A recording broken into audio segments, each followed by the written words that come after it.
Herkese merhabalar. Kanalıma hoş geldiniz. Ben Emine Karaşahin. Evet sevgili arkadaşlarım, bugün görselde görmüş olduğunuz iki şiş modeli beraber çalışacağız. Bunu yaparken 4 milimlik şişler kullandım. Şu şekilde yaklaştırayım. İpim ise Kartopu Aksoft. Şöyle hemen renk numarasını da paylaşayım sizlerle.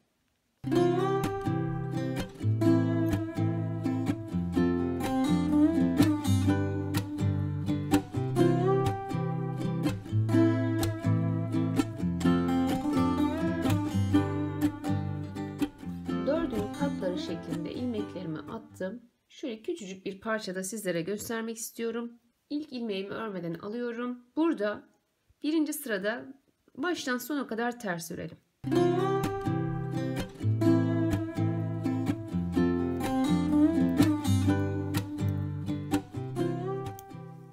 Baştan sona kadar ters ördük.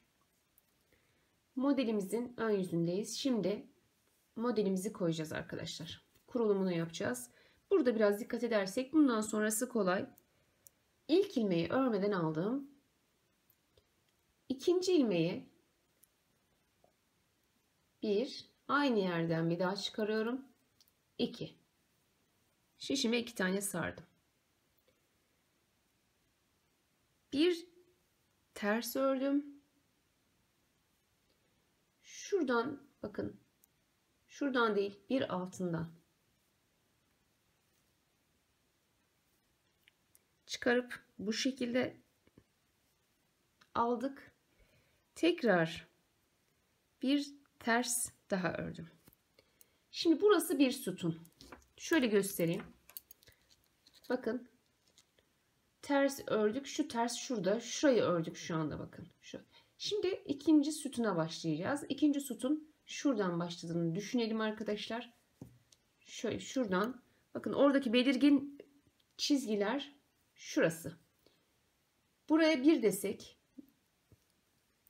sütunun başlangıcı o çizgi. Şuradaki çizgi arkadaşlar bakın. Şurası. Buraya bir desek ikinci ters. Üçüncü bakın buradan değil buradan batıyoruz. Alıyorum. Dördüncü ters. İkinci sütun da bitti. Şuraya kadar. Tersini ördük. Şimdi tekrar 2 kez çıkaracağımız yer diğer sütuna başlıyoruz. Bakın. Dörder dörder devam ediyor sütunlar arkadaşlar. Yani şurada bir 4, 4, 4 şeklinde ilerliyor.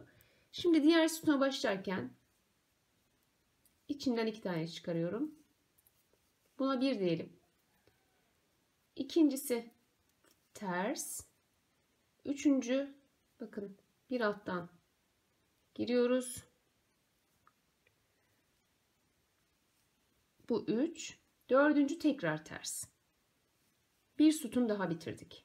Şurada gördüğünüz sütunlardan bahsediyorum bakın. Şu şekilde. Her biri 4 ilmek. Tekrar başka bir sütuna başlıyorum. Başlangıç bakın nasıl? 1, 2. Hemen yanına bir ters. Üçüncüye şuradan batıyoruz. İçeriden çıkarıp alıyoruz. Tekrar bir ters daha yapıyoruz. Şimdi tekrar çıkardım. Yanına bir ters ördüm. Şu sondakini de nasıl örüyorsanız artık son ilmeği ters ördüm ben bakın. Şimdi örgümüzün arka tarafındayız. Birinci ilmeği örmeden aldım.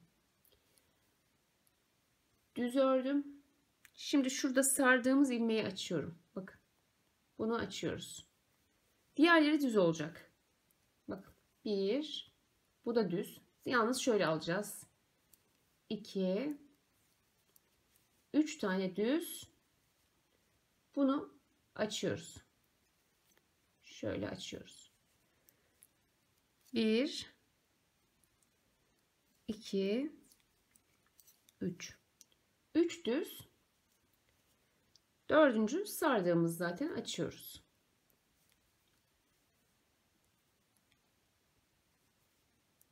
Üç tane düz aldık. Dördüncü sardığımızı açtık. 1, 2, 3 düz. Dördüncü sardığımızı açtık. Sondaki ilmeği de ters örelim. Şimdi arka taraf bitti. Ön tarafa geldik. Yine birinci ilmeğimi örmeden alıyorum. İkincisi aynı şekilde içinden 2 ilmek çıkarıyoruz. 1, 2 bakın. Çok da gevşek bırakmayın. Bir ters vardı burada. Tersi örüyorum.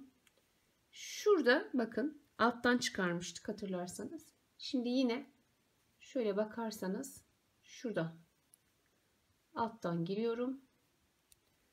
Şöyle ikisini bir alıyorum. Burası bu şekilde.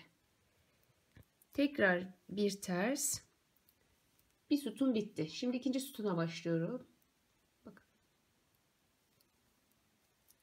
2 tane çıkardım. Şu 2 çıkardığım yerler şuralar bakın arkadaşlar. Açtığımız zaman böyle büyük büyük görünüyor. Sütunun da başlangıcı sayalım bunu. Bundan sonra bir ters. Daha sonra şöyle alttan alıyorduk. İkisini bir örüyorduk. Tekrar bir ters. Bir sütunu daha bitirdik. Şuradan başladık. Şimdi diğer sütuna başlıyorum. 1, 2. Bir ters. Burada alt ilmekten giriyoruz. İkisini bir örüyoruz. Bir tane daha ters örüyoruz. Ve diğerine geçiyoruz. 1, 2. Bir ters. Yine burada alttan bir ilmek çıkarıyorduk. Buraya bir ters.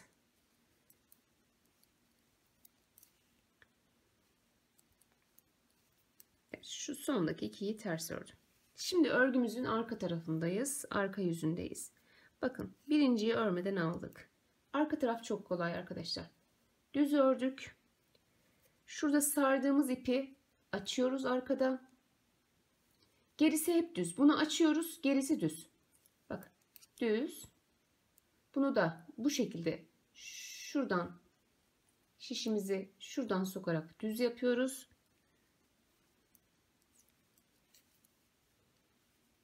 Bunu açıyoruz. Gerisi düz.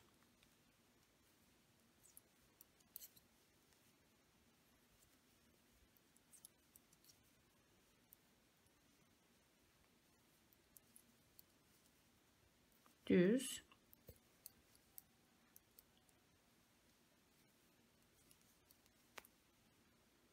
Şu sardığımızı açıyoruz bakın. Sondakine ters ördüm. Şimdi örgümüzün düz yüzündeyiz. Düz tarafındayız. Tekrar örmeden aldım bir tane. Şu açtığımızın içerisine tekrar giriyorum. 2 tane çıkarıyorum bakın. 2 kez sarıyorum. Bir ters. Şuradaki modeli koyuyoruz. Bakın alttan ilmek çıkardığımız yer şurası. Şura. Ne yapıyorum? Bakın alttan alt ilmeğin içerisinden çıkardım. Buraya taktım. İkisini birlikte ördüm. Bakın model oluşuyor. Kendisini gösteriyor. Bir ters.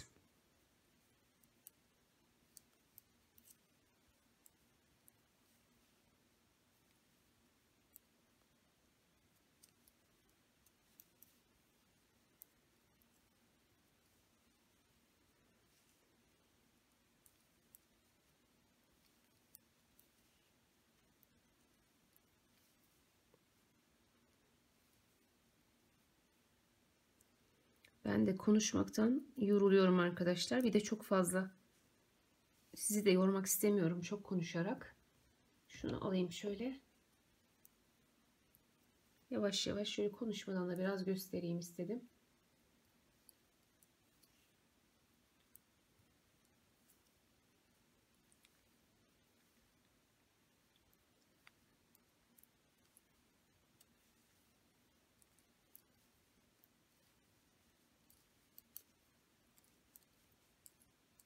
Evet, şimdi örgünün ters tarafındayız arkadaşlar. Ters tarafta ne yapıyorduk? Hep düz örüyoruz. Sadece şu sardığımızı açıyoruz. Örmeden geçiyoruz. Bir düz ördük bakın. Bu da düz oluyor. Yalnız şu şekilde düz alıyoruz. Düze çeviriyoruz bunu. Burayı açıyoruz. Düz, düz, düz. Bunu açıyoruz. Arka taraf hep böyle. Arka taraf çok basit.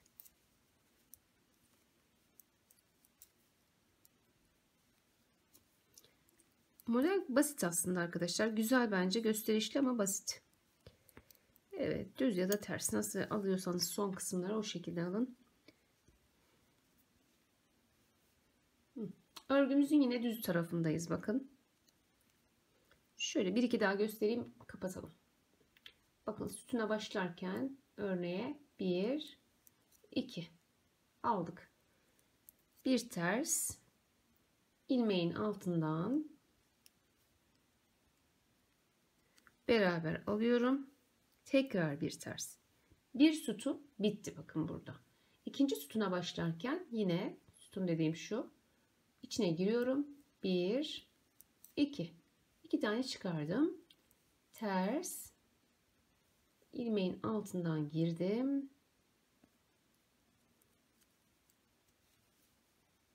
Tekrar ters. İkinci sütun da bitti bakın. 1 2 bir ters, alttan alıyorum. Tekrar bir ters. Burada sütunu kapattık. Şimdi gördünüz mü? Bu şekilde, aynen bu şekilde devam edersek karşımıza böyle bir model çıkıyor arkadaşlar. Şöyle büyük parçada bakarsak bir de çok güzel, gösterişli, her türlü örgüde kullanabilirsiniz. Özellikle erkek örgülerine çok yakıştırdım ben. Erkek örgülerine güzel olur diye düşünüyorum. Atkı olur bu modelden arkadaşlar, bere olur, bluz olur, hırka olur, ne isterseniz yapabilirsiniz. Çok çok güzel bir model oldu gerçekten de. Yapacak olanların şimdiden ellerine kollarına sağlık. Bugünlük benden bu kadar. Videomu beğendiyseniz beğen butonuna basmayı unutmayın lütfen. Yorumlarınızı da bekliyorum. Bir dahaki videolarda yeni modellerle görüşmek dileğiyle. Hoşça kalın, sağlıkla kalın. Allah'a emanet olun.